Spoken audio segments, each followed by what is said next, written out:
How about you introduce yourself a little bit? Sure. Hi, everybody. My name is Nancy Nguyen, and I am an organizer in the United States. I work in the nonprofit world, and so I am an executive director of a community organization working in the Vietnamese and Southeast Asian community in Philadelphia and South Jersey. Yeah, I mean, what does that organizer mean? What kind of things you do? How you become an organizer? And what motivates you? Oh, just a job, right? Like, those are a lot of questions. What does it mean to be an organizer? What it means to be an organizer is that you work with people who are your base on issues that they're impacted by. And you work with them to convince them that they have the power and the ability to change their situation, like small or big. And you work with them to support them in understanding that their situation is not necessarily only their fault, and that we live within a society, that there are various things always going on in our community historically that have led us to this place. So, for example, I forget who says this, but we support people to make meaning of the things that are happening in their lives, because usually, the way people think about it is like, shit's happening to me. But actually, we support people to figure out the meaning making behind that. Why is this happening to you? Who benefits from this happening to you? Maybe two examples in particular. One is, back in 2009, when I was starting out, I was a youth organizer. And what that means is I'm working with high school students, Asian American, Vietnamese high school students, to both teach them about Asian American history, but also trying to figure out what we can organize. I started working with young people because I had a mentor who basically was like, young people will never lie to you. They'll always tell you the truth, and the best way to understand what's happening in a community is talk to a young person. And so that's how I started. Was working with young people in Philly, and one of the issues that was really prevalent for them was bullying in schools, specifically anti-Asian bullying. And I think that an example is, when a young person is experiencing bullying, they totally think it's their fault, and they do everything in their power to try to protect themselves or get themselves out of the situation. So, of course, that would mean telling an adult, telling teachers. And if that doesn't work, which it didn't for years, then they would resort to either self-protection or becoming really closed off and insular. And I remember one young person was when he walks the halls in his school, he never looks at anybody in the eye, because if you look at someone in the eye, it's like an invitation for them to mess with you. And so organizing is working with that young person, acknowledging how hard that situation is to live through each day, and then to agitate them through one-on-ones, through education, through showing them examples of how other young people have dealt with this in the past, around a collective solution, right? Because it's not just about what's happening to that individual person or that individual young person. It's about why this is happening to all of these young people, and what's the condition of the school? Why is the school so divested from? What is the condition of the school district, etc.? So that's one example. Yeah, and that's really quite relevant to what's going on. So perhaps you give more example of that organizing, what kind of situation the children get into. I mean, what was what kind of community they were in, and what were the typical issues that comes up? Yeah, this is a very long story, and it's many layered, and it kind of depends on when you grow up in the United States. So I will try to tell it, and then if you can just ask me questions to expand. In the Philadelphia school district, many kids experience bullying. So it's not just like an Asian American or an Asian immigrant situation. But the question is like, why is violence so normalized in our school system? And from where does that come from, right? I want to tell a story about, when I was growing up. So I think this kind of helps answer the question of like how I got into organizing myself. So I grew up actually in Houston, Texas. My parents were refugees from Vietnam, and we were resettled. It's a longer story, but we were resettled in I think Ohio, and then my mom like moved from Ohio because it was really cold down to Houston because it was much warmer and like I think felt like Vietnam. And this was in the 80s. And the type of schools that I went to as a child, I don't think my mom my mom couldn't speak English very well. And I think she just believed that the American education system was like better. But I don't think that she would have really understood or believed the type of conditions that I was going through as a child. So I remember Houston public schools. I remember like being in 3rd grade and being put in ESL classes because there was suddenly so many Southeast Asian refugee kids. I was born in the United States, but like so many of us kids who came up into the school district and there was no programming. Like folks didn't understand what to do with us. And I remember we overfilled the schools and they built these like shanty shacks that sometimes had air conditioning, sometimes didn't, which was heat. Like Houston is really hot. I remember in 3rd grade, our one of our buildings, the roof collapsed, and therefore we then had to basically continue our education in the school gym. I mean, the school conditions were like our books were 20 years old. Violence was normal in our schools, and this was like 80s, late 90s. As a child, there was, I don't know if folks remember, but there was a lot of like teen pregnancies. There was a lot of shit going on. And I remember as a young child just being like, oh, this is just how schooling is. This is like normal, right? But actually, if we take a step back and we understand what was going on in the United States in that time period, which I didn't, right. At the time, but now as an adult, I do. What I was living through was like 1980s, 1990s, the beginning of the systematic defunding of welfare programs, the dismantling of social welfare nets that would be called like Reaganomics, like basically a turn away from, how like well, not just a turn away, but like and not just a retraction, but a kind of I think what is called by some academics like an organized abandonment of certain communities in the United States, specifically communities of color, specifically Black communities, right? And so, where Southeast Asians were resettled, we were resettled in like Black and Latine communities. And so like my mom was on welfare, and we suffered the impacts of these policy changes that were happening like through the 80s, but specifically through the 90s. And so you're just talking about year after year, less and less funding for public goods. So less and less funding for schools, yet less and less funding for libraries, right? I didn't understand that this was going on. I just suffered through it. And so I think we go, and that was like the 1980s. And the first story I told though was of students, like Asian immigrant students that came to Philadelphia in like 2010.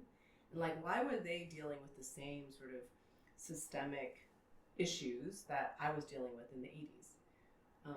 I mean, I think, again, taking another step back, like between the 80s and now, we're talking about like 40 to 50 year period of neoliberalism in the United States, ushered in from the United States and then kind of taken up over the world, right?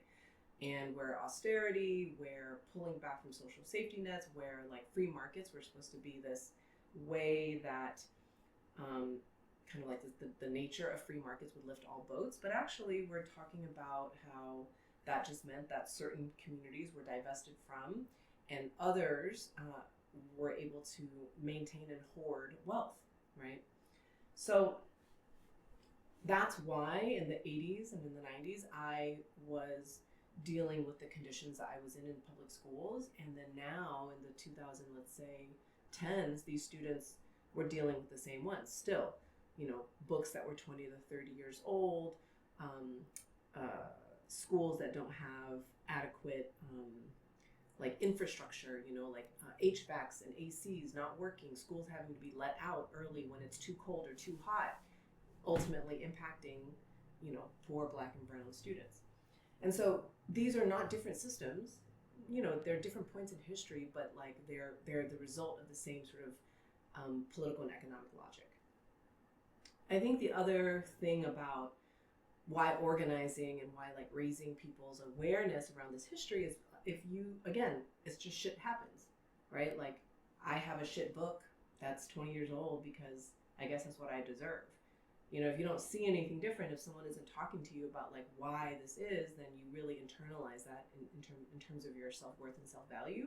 And then you start doing things to protect yourself because like we're human. And so I think adding question. So how does that work?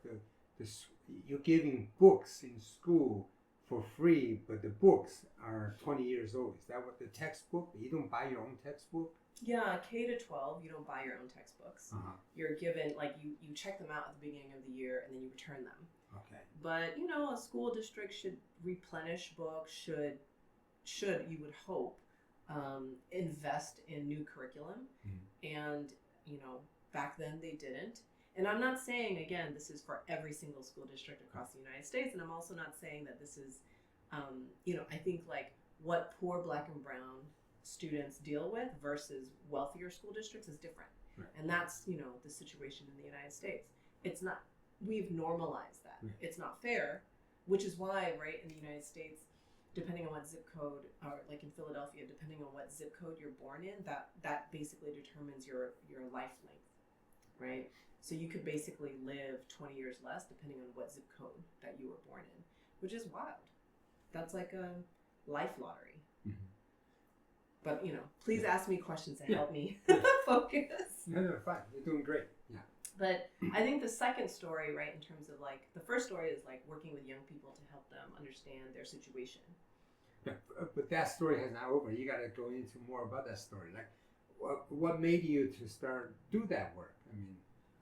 I started in organizing with young people. But what made you to do that? Not everybody doing that. So. Right. When I was able to go to college, and when I went to college, it was the first time that I was able to go on scholarship, and it was the first time that I had a teacher that was Asian, and I started taking courses and reading things that helped me start to develop this understanding of why I grew up the way that I did, what was the history of my parents coming to the United States, what was going on in Vietnam, in my family, and in many other families, of like refugees. A lot of the times people don't talk about their history. There's a lot of trauma. And so you just, you arrive here and then you keep going, right? You have to survive somehow. And so I learned, as a 19-year-old, I learned so much about like U.S. history, about Asian American history, about, and it gave me like language. It gave me tools to understand what was happening in my community. It gave me also a way to make meaning, and I felt like much more empowered through that. But also in college, my first semester in college was 9/11. And I became a very active student organizer, student activist on college campuses, or on my college campus. Which college was it? What was your major? I went to Oberlin College. Oh, okay. And my major was, I think, history and creative writing. Uh-huh. But for like 9/11 was a huge turning point in the United States. I didn't understand any of this at the time. At the time, something terrible had happened. So the immediate impact of 9/11 was that South Asian students started to have to report themselves, turn themselves in. What's that mean? It was basically racial profiling by the U.S. government. But again, I didn't have enough of an understanding of history to like really make meaning of what was happening. Then there were budget cuts that started happening with the school. I think specifically budget cuts to student services for women, for students of color, like scholarship cuts. Suddenly there was like a whole litany of cuts for certain sections of the student government or the student body. And then I remember one of my professors who was like a huge inspiration to me. She's like Pacific Islander professor, Chamoran. Suddenly she was denied tenure, even though she was one of the most popular professors on campus. And so we just started organizing. We organized against the budget cuts. We organized against her being fired from the school. And that's how I guess like the seed of organizing got planted in me. And I think when it comes to like why work with students, I remember like graduating from college and volunteering at different organizations, and I ended up at one organization, Freedom Inc., in Madison, Wisconsin. I was doing my master's, and I just remember being able to work with Southeast Asian students at the age of like 14, 15, 16, and being able to do like Asian American studies, like Asian American, history with students in high school. There's this one mentor who, her name is Debbie Way.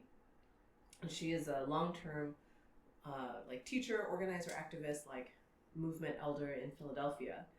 And she's like from Oberlin, so she came to Oberlin to do a talk.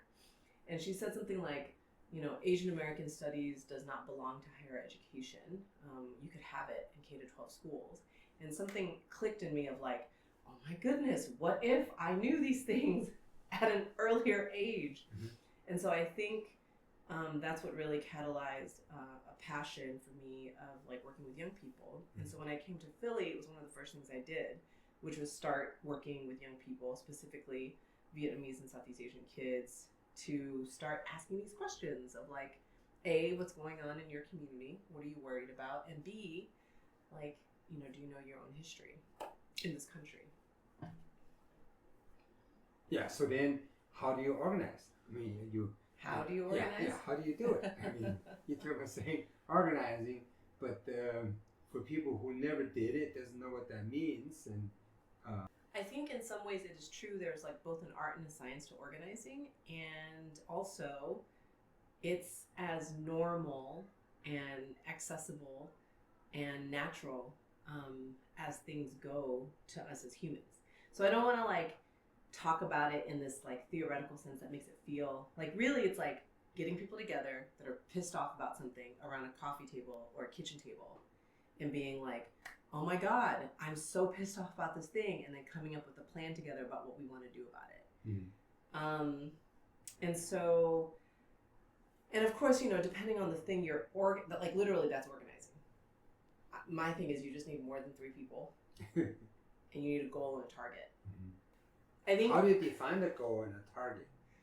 I think that the other thing about organizing is that it's kind of like a snowball effect, mm-hmm. right? It's like in a way, you build it's like a muscle. You build the muscle to begin to like fight for the things that you deserve. And then as you like strengthen that muscle, then you can fight for bigger things. Mm-hmm. So, I think like with organizing, and I think like with agency, mm-hmm. right? I think working with young people is a particular, gives you certain advantages, right? 1, young people have a lot of time. Mm-hmm. 2, young people have not been like completely molded by society such that, a lot of the dominant narratives have been like ingrained mm-hmm. in their heads. there's like openness. Right. And 3, young people are incredibly imaginative, right? Mm-hmm. And so it's like what feels impossible to somebody in their 40s, 50s, and 60s is like not impossible, right? Mm-hmm. We also organize with adults. Mm-hmm. So I think that's my second story. And I think with adults, one, way less time. People have way less time. Busy. Busy. But also we're made busy, you know, like our society in the United States is structured such that we have to like work more than one job. We have to figure out how to like caretake for elders and kids because, you know, we can't afford elder care. You can't afford child care. I mean, you're made busy. And also there's this like individualism and nuclear family orientation. And so community support, like, you know, our society is structured in such a way that I think it's such that it's really hard to like organize and really hard to put time into something beyond yourself. And it's not because you're selfish, it's literally the way our society is structured. So it's harder, but I think the other thing is like with adults, there's a lot of dominant narratives around not having power and not believing that people should have power, and that there's this, you know, a lot of thinking that, okay, power resides outside of me with experts, with electeds, and that I don't have anything to do with that. And so working with adults, and you know, I'm 43, so I'm always combating this of like, actually then how do you shift that narrative? How do you actually agitate people so that they can understand that they do have agency? Another way to talk about it is like that they do have protagonism. And so, but the flip side of that is like when adults are angry, they can and will organize and move in really, really powerful ways. And so an example of that, and I think it's linked to this childhood story too, because, you know, I was telling the story about, you know, how I grew up, right? And a lot of Southeast Asian people grew up like that, grew up all over the country, in poor parts of cities, dealing with schools that were not ready for them, schools that were divested from, dealing with a lot of violence in schools and in communities, and starting to come together to try to defend themselves, to protect themselves. And then 80s and 90s, the crack epidemic, right? Like selling drugs because you can't find other jobs, etc. Like that also hit the Southeast Asian community. And so one of the other things that we work on, or I've worked on over the past 10 years or so, has been around trying to figure out how to organize against Southeast Asian deportation. So that issue is you've got folks like me, like homies, who back in the day, you know, got into some type of trouble as like maybe as a teenager. The trouble could be anything from bringing a knife to school, beating up other kids, maybe in self-defense, maybe not, selling drugs, all the way to like robbery, murder, all types of things, right? Right. Like, and you know, in the United States, in the 90s in particular, there were a lot of law changes at the federal level that further criminalized Black and brown young people. They gave mandatory sentences, so mandatory 5 years in prison, no matter what the circumstances, for example. And so the United States, you know, by 2005, 2010, it's like you're talking about like a huge percentage of Black adults, Black men in particular, Latino men, and Southeast Asian folks, Southeast Asian men, but not just men, who have been imprisoned, served their time, and then, you know, served their time and finished. But for Southeast Asian folks, a lot of the folks who serve their time, finish that debt to society, if they were not U.S. citizens, then they were slapped with additional penalties, such as mandatory detention and then mandatory deportation. And a lot of that happened after they even committed their crime. So it's like retroactive law, federal law changes. And so you're talking about somebody who's my age, maybe they caught a case 15, went to jail 5, 10, maybe 15 years. Now they're 25, 30 years old, they got out. You know, they're trying to remake their life. Maybe they get married, maybe they have kids, maybe they start a business, because, you know, it's hard in the United States to get a job when you have a criminal record. So a lot of folks start their own businesses. And then at like 40, 45, 50, suddenly ICE starts knocking on their door. This is the Trump period, or the first Trump. It's not just Trump. It's actually, I would say it started with Obama. Okay. And then it accelerated under Trump 1, and then it slowed down under Biden, and then now it is like full blown. So it started Obama, this deportation. Mm-hmm. Yeah, because Obama was trying to cut a deal with the Republicans. They were trying to pass comprehensive immigration reform because the immigration system in the United States is broken, and we would say that Obama was trying to deal with Republicans by throwing those with criminal convictions under the bus, and saying that he would be hard on criminal immigrants.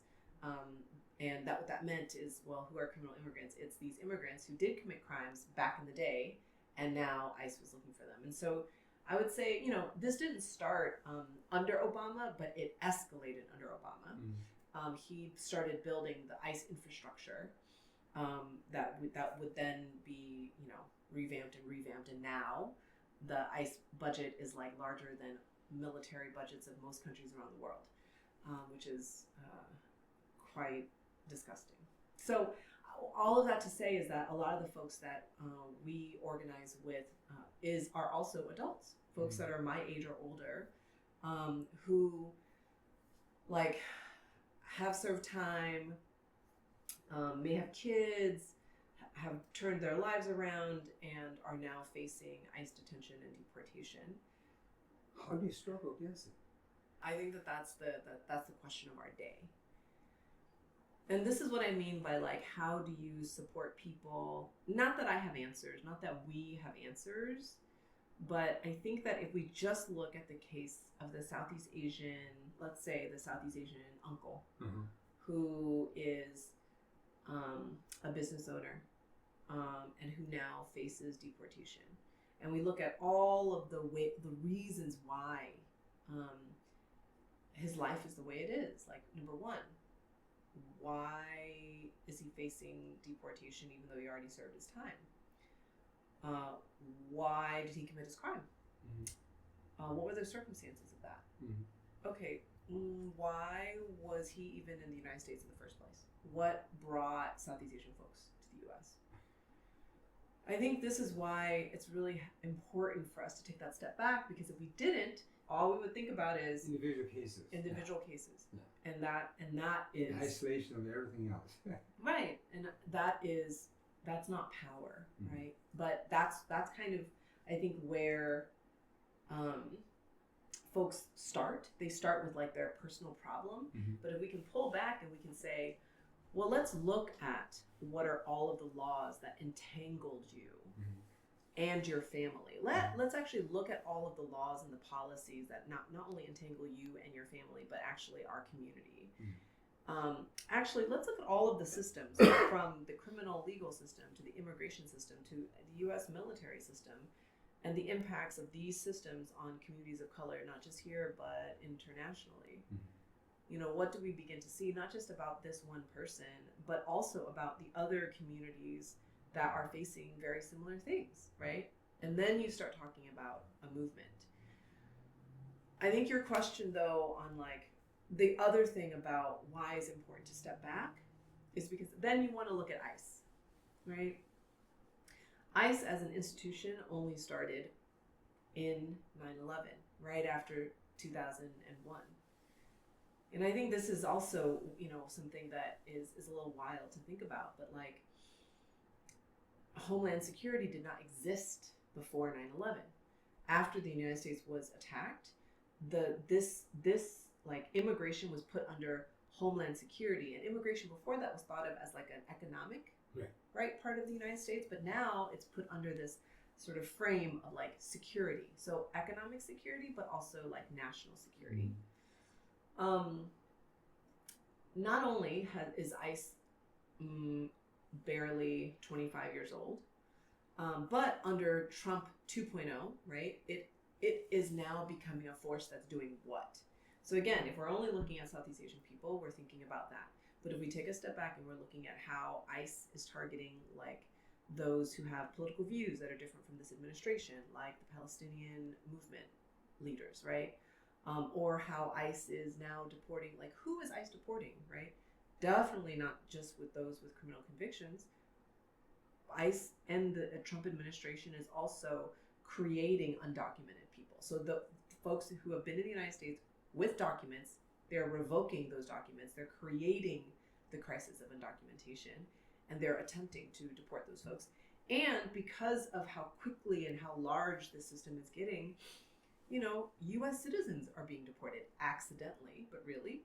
So I think that then sort of taking a step back and looking at ICE under the frame of this administration, you start seeing that like this is a security and a police force that is enacting the will of the president, and due process in what form it had existed is being stripped away, and Trump is trying to enable parts of the military to carry out ICE enforcement. I think that this is why it's really important for us to do the work of meaning making, right? To link all of these things, because I think we're like 8 months into the second Trump administration, and I think that if we're only looking at any of these things individually, you don't see the pattern for what it is. But what we need to do as organizers in this country is to work with each other and to share and articulate like one story about what's happening. So do you think that's a step towards fascism, or what's kind of narrative that you see? What's driving this thing? I mean, I think that Trump is an authoritarian president. Yeah, that's it's very clear, and that there are the fascist tendencies within the right in the United States are being lifted, emboldened, and strengthened within the coalition that is under Trump. That is also really clear. And ICE is a vehicle that they are using to enforce and enact, some of their most, they would call it most popular. And then I think, as they are enacting, it's becoming less and less popular, which is important. But again, I think that, it becomes incumbent upon organizers, meaning makers, artists, like, folks in the community to both make meaning and then try to figure out how to organize in these times. So I think you were talking about, well, how do you, right? Like how do we organize? I was talking to a Buddhist monk recently, and I was talking to him about how, like, in the Vietnamese community, he's a Vietnamese Buddhist monk. In the Vietnamese community, I think that one of the difficulties that we faced is that there is a trauma response that exists in our community that prevents many of our folks from getting political or being political. And it makes sense because of the history of our community and like why our folks are here. And so I was lamenting to this Buddhist monk about how we have to be political. Like, what does that even mean? Everything is political. Like, we have to take stands. How do I, support? and I, how do I support our community to see, because like we try things and then we get pushed back, and then you kind of like everybody, organizers, everybody needs like support, mentorship, somebody to pour ideas into you and energy back into you. Otherwise, you're just kind of like jaded. And so so I was seeking his advice, because I was like, you're a Viet elder mentor, a Viet elder. I really respect your opinion. Tell me what to do. And he looked at me and he was like, you could always do things underground. I mean, just like, and I was like, what? And what he does was that like, mean? and I know, and he was like, yeah, back in the day in Vietnam, you think people did above ground things? People did underground things. I was like, oh yeah, I guess that's true. And I appreciate, he's in his 70s and he's really worried about the direction of the country, but also about how the Viet community in the United States, so many people support Trump. He worries about he's not supporting Trump. He's not, but I can't tell you who he is, because he also was like, I can't put things online. But I think he was just encouraging me to like think out of the box, and encouraging me to continue, even if it can't be above ground, whatever that means in any historical moment. And I think that like in the United States, there's so much history around work that folks had to do. I mean, there's an underground railroad, right? That's part of our history. Like, what is that? How do we work to protect each other when the state, in its various forms, are coming for people in our community? I think it's something that we have to like relearn. Safety, what risks people are willing to take. I think all of these things we have to relearn in this country. People in California, they will follow ICE and then stop them from raiding. Is that part underground, or that's not considered underground? I don't know what I can say what is and isn't underground online. Yeah, okay. But I do think that the thing is, right, like ICE is trying to do a lot of things, like, for example, with face covers, right? No, that's so brutal. Without showing, any identification of who they are. When we talk about underground or not, like they do it underground. They're doing, they're making it really hard for the public to hold them accountable. Right. And so I do think that this is a time where normal everyday citizens, especially if folks are able to take risks, if they are U.S. citizens, although with U.S. citizenship, denaturalization is a real thing. Yeah. This is all about holding our, how do you hold a force accountable when they are trying to hide themselves? How the U.S. always talk about other countries, they are secret police, and this is what it is. Unmarked vans, right, without identification, and using violence on normal everyday people. This is what they describe Soviet Union, and this is what they're doing. Yeah. It's just like the secret police and total. It's like mafia. Yeah, I think that what's useful is that for some communities that have experienced this in the past. So like for the Vietnamese community that, has been really traumatized by, their history, they know what secret police is. Right. And I think this is why, Trump, as ICE continues to widen and expand how they do their extrajudicial work, and more people are capturing it online and showing it, trying to throw up lawsuits as barriers, trying to protect community members at the ground level in like counties and in cities. Right. I think this is why the tide is beginning to turn in terms of public opinion.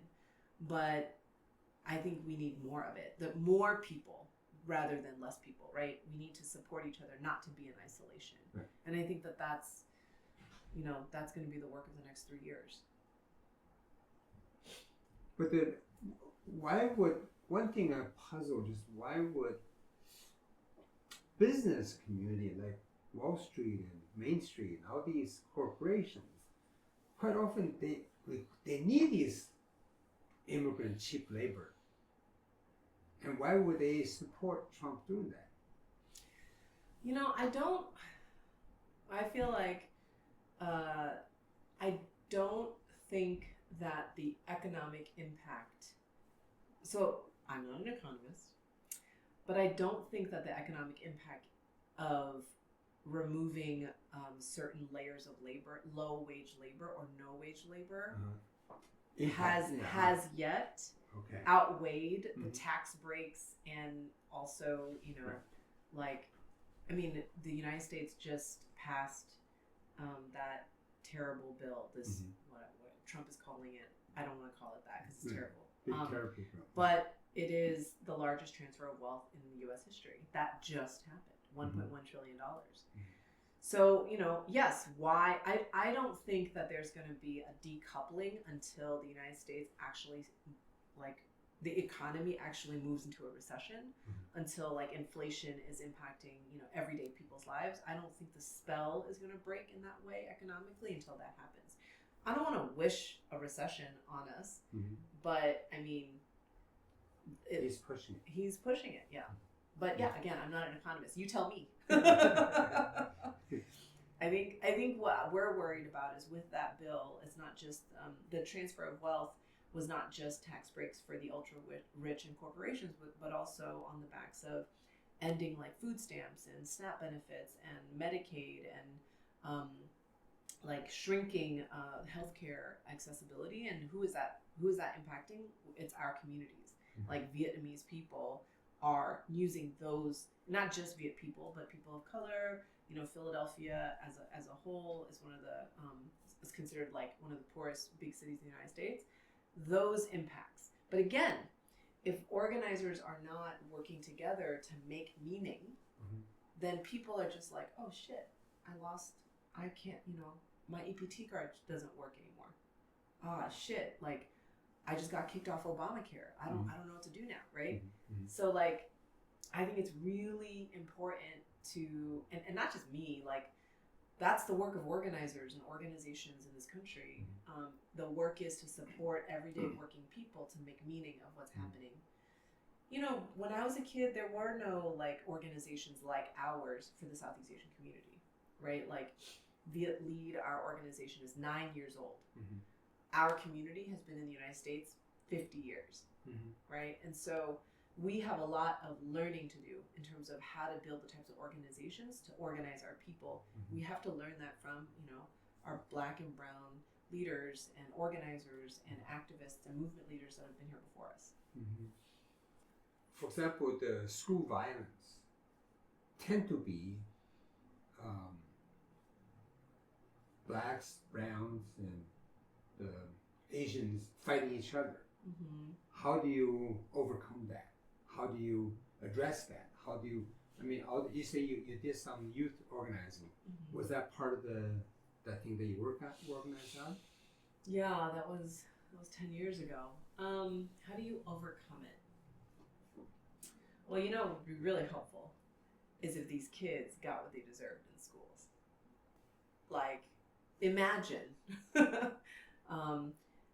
if Philadelphia had fully funded school district, if all students were taken care of in the ways that they needed to and should be, that would go a long way. So I think but in Philadelphia, it's really important to shout out other youth organizing organizations like the Philadelphia Student Union, Asian Americans United, Juntos, Youth United for Change. There are, and now new organizations like Youth Arts, many different organizations working with young people in the school district to help them understand their conditions. Because and again, so that if I'm mad, because I remember one of the things that was said back then was there was jealousy, right? the immigrant Asian students were on one floor. They were on, let's say, the second floor, and they had ESOL teachers, and other students were jealous because they felt like the immigrant students were getting special treatment. How come I don't get like my own floor with, you know, special teachers, all this other stuff, right? That there was also like this like scarcity in the sense of why, well, how come no one's doing that for me? Like, why do these kids, they just got here, why do they get all these things, right? And again, when we're living in scarce environments, communities that have been divested from, then you're gonna fight, right? Like, it's human. And so I think that's why when we were organizing with the young people, and they were, you know, some of them had just gotten to the United States 6 months ago, right? Like 4 months ago. They came into Philly, and suddenly they were targets of bullying. There had been this culture, right, that they were kind of coming into. And one of the first things that we said when we worked with the students to help them understand that it's like, absolutely you should be mad at the student that hurt you and punched you in the face. But let's talk about why the school, right, the entire school, let's talk about why the culture is that way in the school, why the adults have not been able to stop this. And let's like take a step back. And I think that, you know, organizing with young people to help them understand their situation from a like multiracial solidarity lens is important in this country. I mean, I think this. How do you do it? You send out flyers, or how do you get people to talk about that? Oh, well. The nitty gritty. You lure them with food. What do you do? So, I mean, the nitty gritty is that you just start for us. So, I mean, again, this is why it's like everybody does this everywhere. We started with a community project, and it was like, let's paint a mural and do an art project together about Asian American history, and you can get volunteer hours. Right. And high school students need volunteer hours. And so we went around in high schools and we said, hi, we're an organization and we just want to work with Vietnamese and Southeast Asian young people. We want to build your leadership. You want volunteer hours. You get to like do some art with us and eat pizza. And that's how we recruited them. And then we, you know, while you do the art, you ask like, what are some things you're facing at school? What's hard? You know, like what's going on that's like hard at home? And you listen. And then when you hear casually, or do you do meetings about it? No, casually. They're called one-on-ones, right? You know, you're getting to know. You're painting, they're painting. You're eating pizza, they're eating pizza. And you get to know each other. You know, I'm Nancy. Where am I from? Where are you from? Like, you know, why are you here? You know, you get to know the person, the young person. And I think that's organizing is relational. You get to know people, and then you listen, and then as you listen, you start hearing maybe the same problem, and then you start lifting the problem. And that's the other thing. A lot of people think that the problem sometimes is an isolated problem. It's just me that's dealing with this. And when you start breaking that isolation and you start seeing that it's a collective problem, then you can start thinking about solutions. You asked about goals and targets before. How do you make the goal? Well, the goal is the problem. How do you solve the problem? You have to identify the problem. And it has to be a problem that people care about enough to do something about it. They may not know what to do. That's your job as an organizer. Your job as an organizer is to figure out what is possible to do. What is possible to do, from like raising money to spreading more awareness of it as a problem to actually starting to change the situation. So like changing the school environment, or implementing new laws or new policies that the school has to go through, or the city, right? I think that the most difficult thing, though, is identifying the target.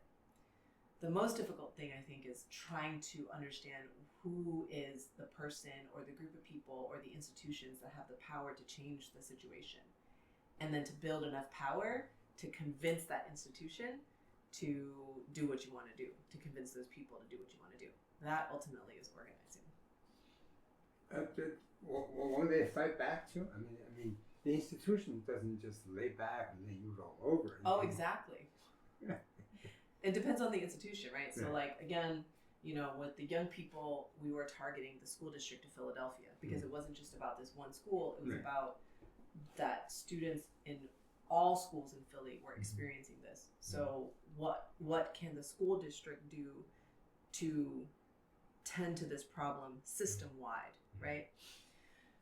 When it comes to deportation, that is a whole different matter. Your target can be, you know, your elected official to get them to do something to get a person out of ICE. Your target can be ICE, the institution of ICE. Your target can be the president. It's very complicated because, you know, everybody's situation is a little bit different depending on their individual situation. But I think that's something that we're facing right now because ICE is a force to use to intimidate, and organizers and organizations are being targeted and threatened so that, you know, folks don't organize around this issue. So that is something that we're facing in the United States right now.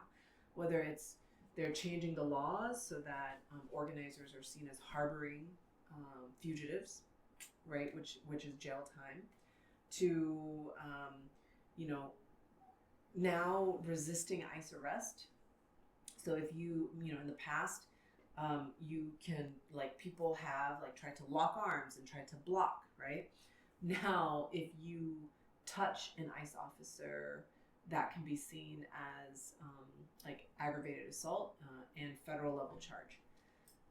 So as organizers, we're facing a different terrain now, and I think that we are trying to figure out how to move in this terrain.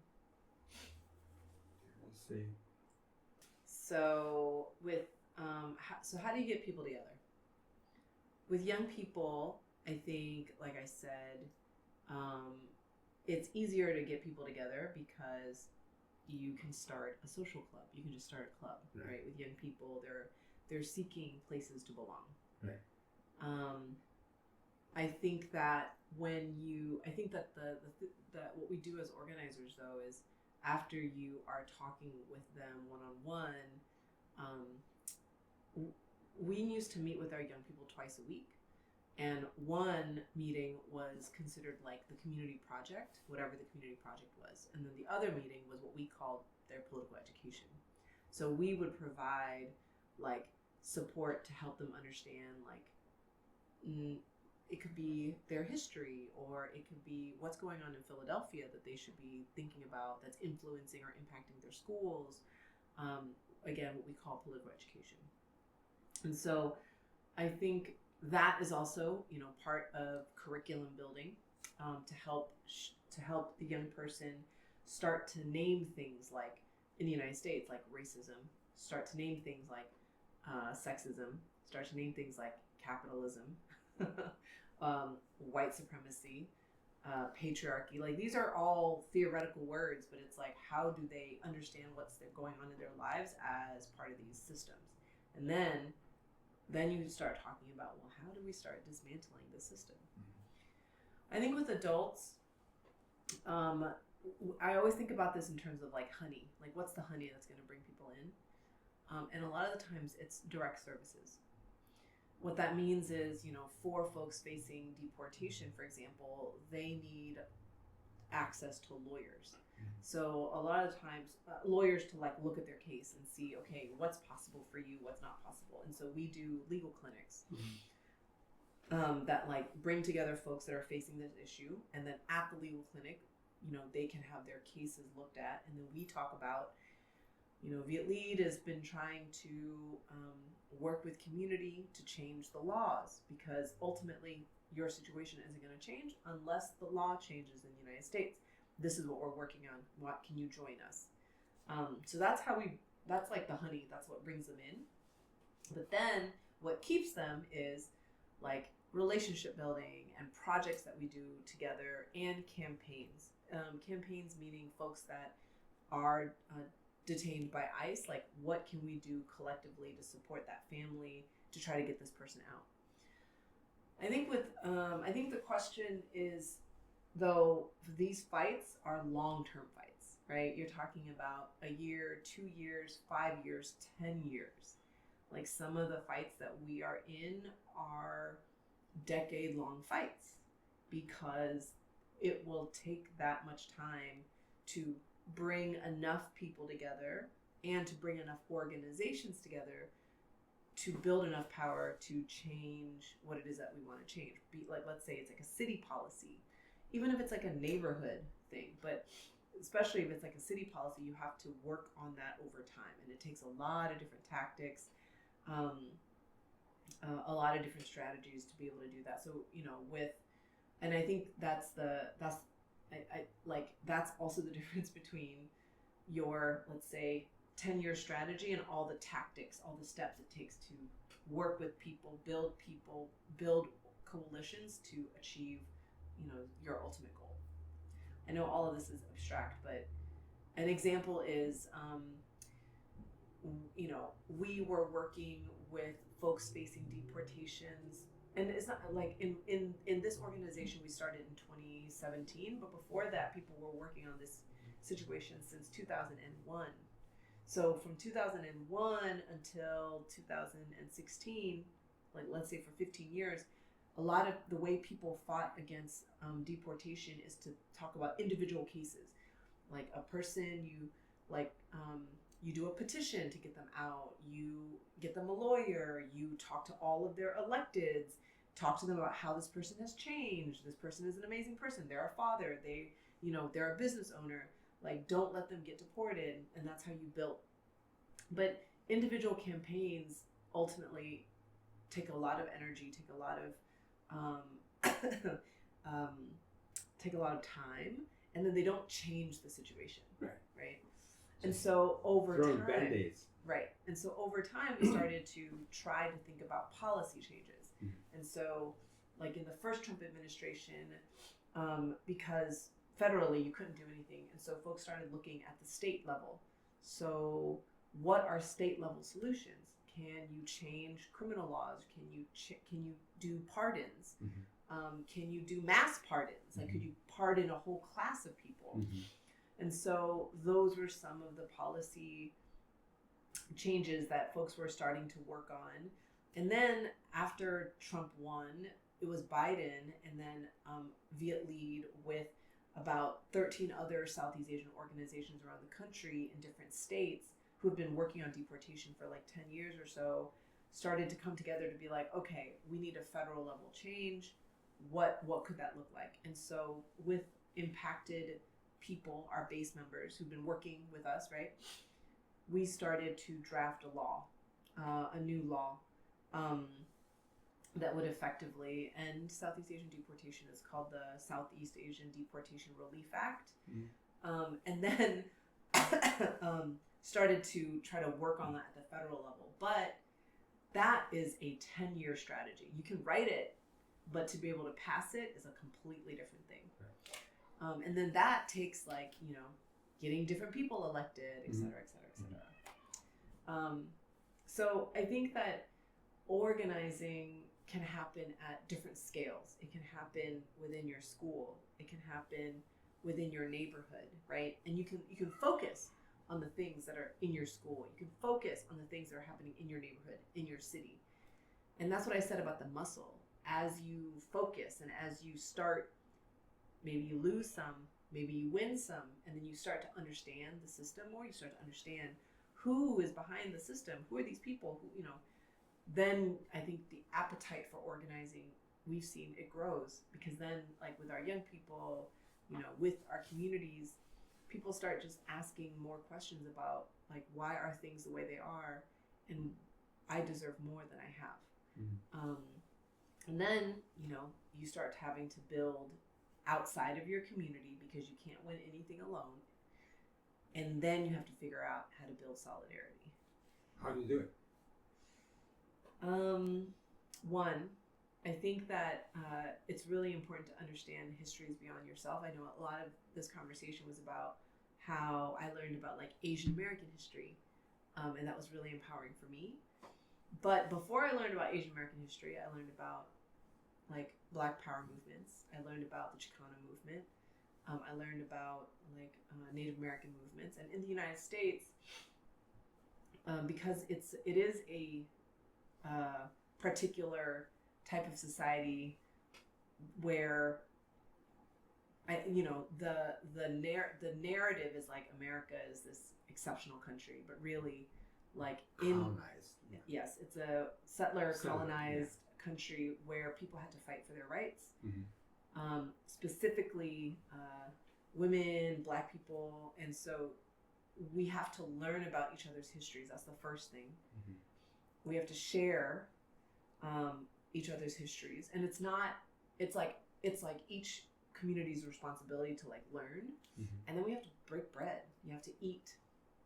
You have to come together, like both learn about each other and celebrate. We do like dinners where we invite different people, and we invite young people and like different leaders to like talk about the history, both in Philadelphia and like nationally.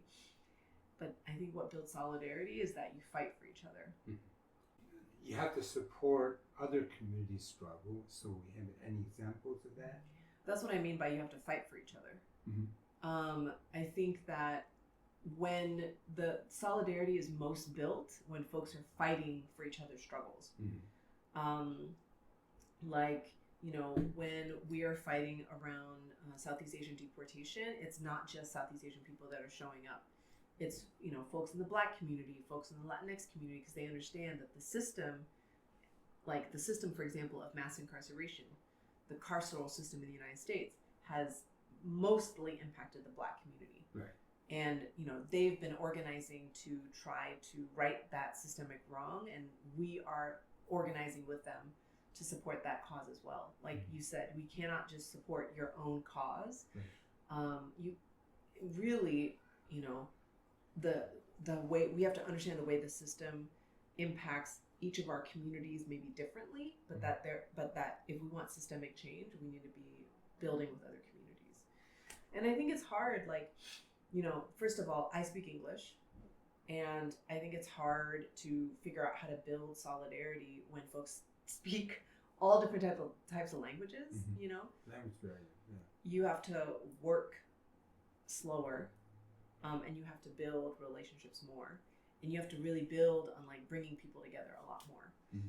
And I don't think that there's it's hard in the United States. I think that's like one of the things that's difficult, but when it's done well, it is beautiful. No, I think the No Arena fight is a really beautiful example of how something started as like a Chinatown issue, but it was never a Chinatown issue only, right? And then as the folks built out the campaign, then it became like a larger geographical footprint until, really the slogan around the No Arena fight was like at first it was like No Arena in Chinatown, and then it became No Arena in the heart of our city, because it's a city that belongs to all of us. Right. Yeah. All these people's organizations, how do they get funding? How do they sustain themselves? How do they to organize takes time, and if people have to work, it'd be very hard to be organizer, right? So, for example, I know funding for NGO.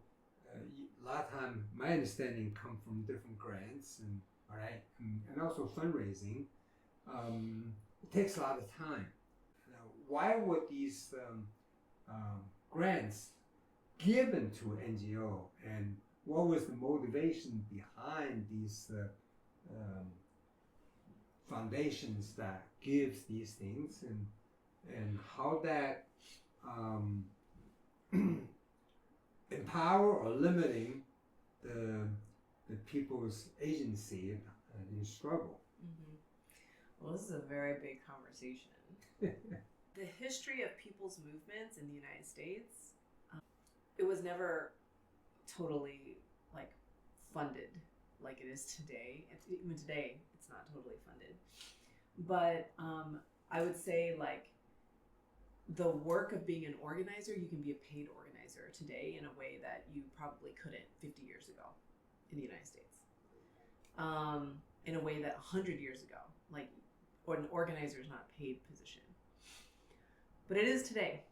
And if folks remember, I was talking about how in the 80s, right, in the 90s, there was this pull away from the federal government and state governments funding certain social goods. There was a lot of this manufactured thinking around government can't do this work well. Government can't, like welfare, social services, like government can't do it well. And so the tax system was changed. And then there was a certain way that wealthy people and wealthy corporations could evade taxes. And it was called charitable giving. And if you gave charitably, then you don't have to pay taxes. Right. And then that charitable giving became the foundations that then funded nonprofits to do the work that government should have been doing in a hodgepodge way. So that is the 501c3 system that we, instead of a government that has enough funding for schools, enough funding for libraries, enough funding for hospitals and medical centers, instead of that, we have a government that does not have enough funding, but there is funding for small nonprofits and organizations to take pieces of it and start doing parts of it in our communities. So that's one thing. Organizers started to make use of the funding that was there and started to try to form our own our own nonprofit organizations, NGOs, to take that money and try to organize with it, not just do services, but to do this power building, campaigns, etc. I think that so the NGOization of social movements in the United States, I think that there is of two minds. On the one hand, like, I get paid to organize, right? But on the other hand, then if you don't get paid, then you don't organize. So, what does that do to people's movements, right? And so I would, I think that, like, I'm still a paid organizer. I still am in an organization that's trying to figure this out. And it's a double-edged sword. We could say, no, like, organizations need funding, and we, because we're paid organizers, we're able to do this work in a particular way. On the other hand, you could say, actually, funded organizations keep social movements small in the United States. That when there is people, like millions of people on the street, the organizations are never able to absorb them and really Black Lives Matter. Isn't able to absorb the millions to actually turn that into something more powerful than like an instantaneous street eruption. And so I feel like, we have to figure this out because it's the system. I mean, we're in this system. We have to figure out how to move in this system. So that's how we get our money. And it's funny that you talk about it that way, because at our organization, it's not funny. It's important point to bring up, because at this moment, right, like, the Trump administration is also cutting federal funding, that is cutting social services again, but is also cutting funding that would have gone to many, nonprofit organizations as well across the country. Our organization has had to downsize. And so we do. I think that, like, organizations are trying to learn how to be nimble and not just rely on private foundations, but also small dollar membership donations to the organization. But it's tough. I think that when people look at the United States and maybe, because the United States has such a huge, social media or media presence and, like, hegemonic dominance, there's a lot around what the social movement is able to say, what these social movements have been able to do in the United States.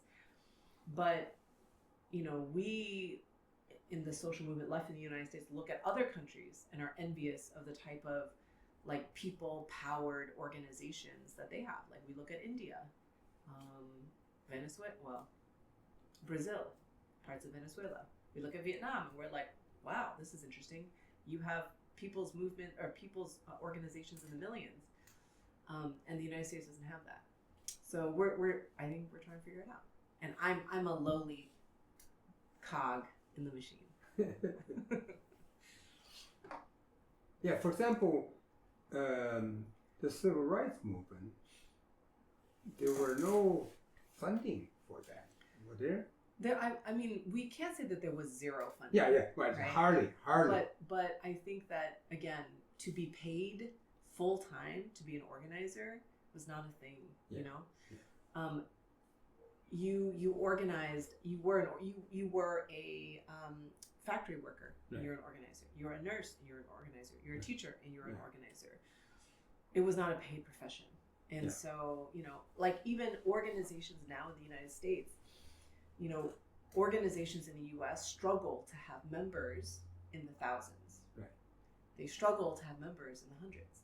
Well, union is one type, but that's being very institutionalized. But like the unions are really, really important, but unions only make up like 2 to 3% of the workers in the country. So, and not to downplay that, they should grow that. You know, and there's a historical reason why that is the case. Right. But I think movements in the United States suffer from not having mass participation consistently. Right. And it's something that we're trying to constantly figure out. Mm-hmm. So again, it's like you can have, like I said, I mentioned there were, 4 or 5 amazing, great youth organizations in Philly. And they struggle with having members in the hundreds. And you're talking about a school district with 130,000 students. Right. So when we're organizing, we have to think about that. And again, I don't know, for the folks watching, your what scale they want to be at. And I don't think that scale is the only thing. I mean, if you can organize 10 people in your neighborhood around a certain issue, 10 students in your class, that's important. Again, it's a muscle that you build. But in the U.S., we get to a certain place and we do get stifled. How they stifle you? You're stifled because we don't know how to build the type of institution that grows beyond like the dozens to the hundreds to the thousands. We don't know how to do it without funding, right? And I think we're stifled because of that. So we do need to figure out a different way in this country. And we will have to, because it's the only way we're going to fight this fascist authoritarian regime.